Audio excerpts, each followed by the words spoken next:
नमस्कार साथियों, जैसा कि आप जानते हैं कि हम बहुत सारे वीडियो ट्रिक के माध्यम से आपको बहुत सारे टॉपिक को हमने कवर किया है और आपको समझ में भी आया। तो इसी क्रम में आज हमारा एक पहला वीडियो होगा जो गणित के संबंध में, जो गणित का ट्रिक लेकर के हम आपके सामने आए हैं और गणित का मैथ का। देखिए, गणित की ट्रिक की आवश्यकता इसलिए होती है कि हम जानते हैं कि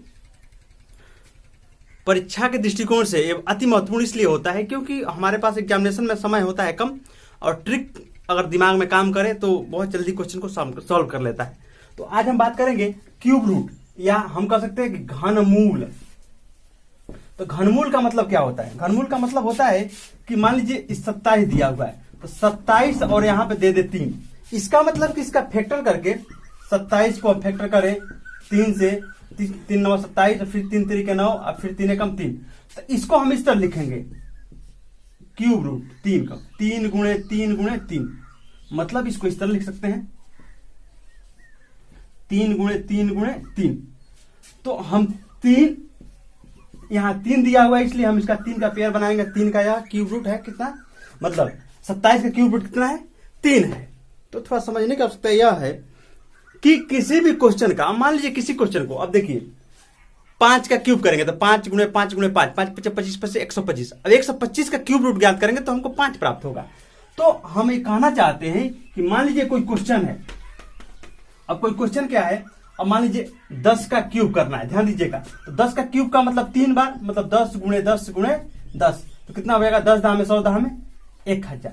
अब 1000 का क्यूब रूट ज्ञात करना होगा। अगर कि हमको अगर 1000 का क्यूब रूट ज्ञात करना हो तो हमको तो मिलेगा 10 ही, लेकिन इसके लिए हमको फैक्टर करना पड़ेगा।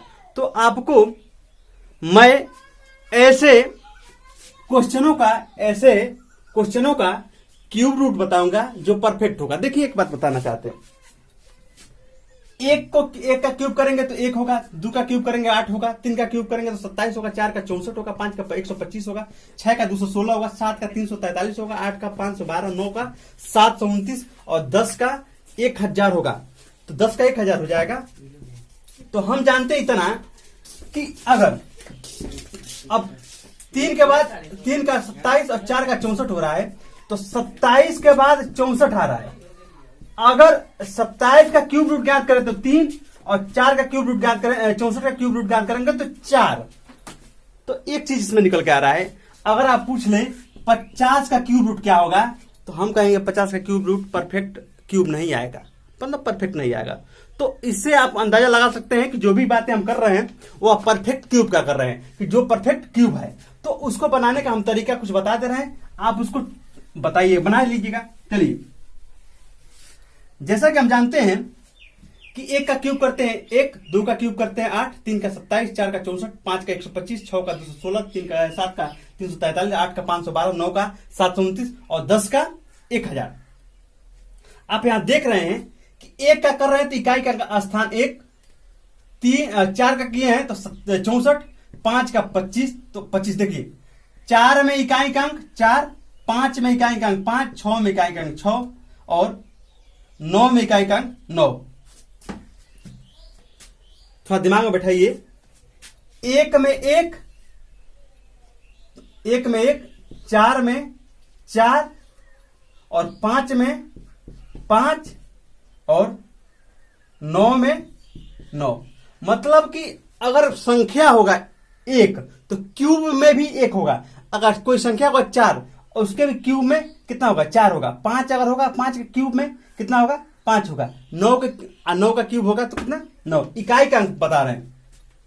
और 0 में 0, 0 में 0, यहां देखिए 10 पर 0। अब अगर किसी संख्या का इकाई का अंक या संख्या 2 है तो उसका क्यूब का इकाई का अंक 8 होगा। अगर वो संख्या 8 रहेगा तो क्यूब में इकाई का अंक 2 होगा। तो 2 का 8 और 8 का 2।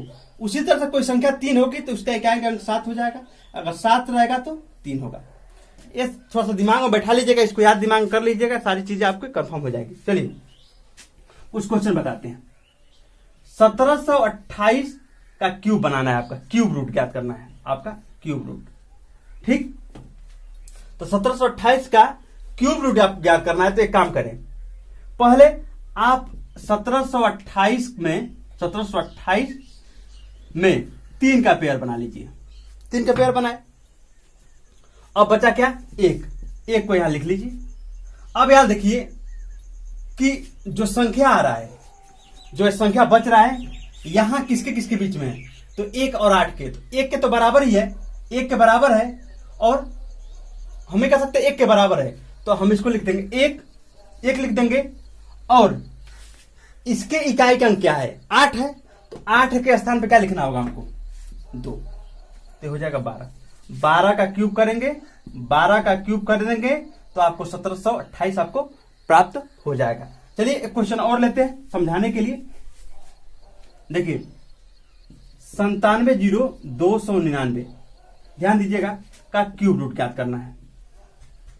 अब देखिए इसमें आप क्या करिए, 97,0299 में 3 का पेयर बना लीजिए। ठीक, अब बचा कितना, 3 बचा, या 3 बच गया। अब इसमें आप मिलाइए, आपको इस टेबल को याद करना पड़ेगा दिमाग में। अब देखिए 970 है, तो 970 किसके किसके बीच में आ रहा है इसके और इसके बीच में आ रहा है, 1729 के बीच में आ रहा है। तो 9 का क्यूब करेंगे तो कितना आएगा, 729, और ये क्या है, इससे बड़ा है 970, और 1000 से छोटा है, मतलब 10 के क्यूब। आपको इस तरह बनाना पड़ेगा, जो भी संख्या होगा उसे छोटा वाला संख्या लिखना पड़ेगा उसका क्यूब, और बड़ा वाला संख्या के बीच में। तो इसमें हमको क्या लेना है, छोटा वाला संख्या ले लेना है, 9 ले लेना है। अब 9 ले लिए, अब इसमें जो भी संख्या था इसमें इकाई का अंक ले लीजिए, और इकाई का अंक 9 के स्थान पर हम क्या लिख रहे हैं, 9 के स्थान पे क्या लिख रहे हैं, 9 के स्थान पे 9 लिख रहे हैं। अतः 99 का जब क्यूब करेंगे हम तो ये संख्या हमको प्राप्त हो जाएगा। कौन, या एक दो क्वेश्चन और लेते हैं, ध्यान दीजिएगा, और क्वेश्चन लेते हैं। 91,125 का क्यूब रूट, तो आप क्या करिए, 91,125 का 3 का पेयर बना दीजिए, और बचा क्या, 2, तो 91 बच गया। अब 91 देखिए यहां 27, 64, 125, तो या 91, 64, 125 के बीच में है। इसका मतलब यह है कि 4 का क्यूब, ठीक, 4 का क्यूब 64, और 5 के क्यूब, मतलब 5 के क्यूब 125, 91 से छोटा और 64 से बड़ा, तो छोटा वाला ले लेंगे 4, आप 4 ले लीजिएगा। और इसमें इकाई का अंक 5, तो 5 का जगह पे क्या लिखेंगे, 5, तो हो जाएगा आपका 45 के क्यूब के बराबर है। चलिए एक क्वेश्चन और ले लेते हैं, आपका 45, 65, 33 का क्यूब रूट, तो 45, 65, 33 3 का पेयर बना लीजिए, हो जाएगा आपका कितना, 465। तो 465 आपका जब बचा, तो 465 किसके किसके बीच में आ रहा है, तो हम जानते हैं 343 और 512 के बीच में 465 आ रहा है। तो आप इसको ले लीजिए क्या, 7 का क्यूब, और उसके बाद से आप ले लीजिए 8 का क्यूब, तो 8 का क्यूब ले लेंगे, इसमें छोटा वाला 7 ले लेंगे हम, 7 ले लेंगे। इसमें जो इकाई का स्थान है उसका स्थान पे हम क्या लिखेंगे, 3 के स्थान पे क्या लिखेंगे, तो हम बताएं 3 के स्थान पे कितना लिखेंगे, 7, तो हो जाएगा 77। तो 77 का क्यूब है, इसको हमने बताने का प्रयास किया। और बहुत सारे क्वेश्चंस आप अपने मोबाइल से कैलकुलेट करके उसको चेक कर सकते हैं। और इसको अगर ये बातें आपको समझ में आ रही हैं तो वीडियो को ज्यादा से ज्यादा शेयर करें। वीडियो देखने के लिए धन्यवाद।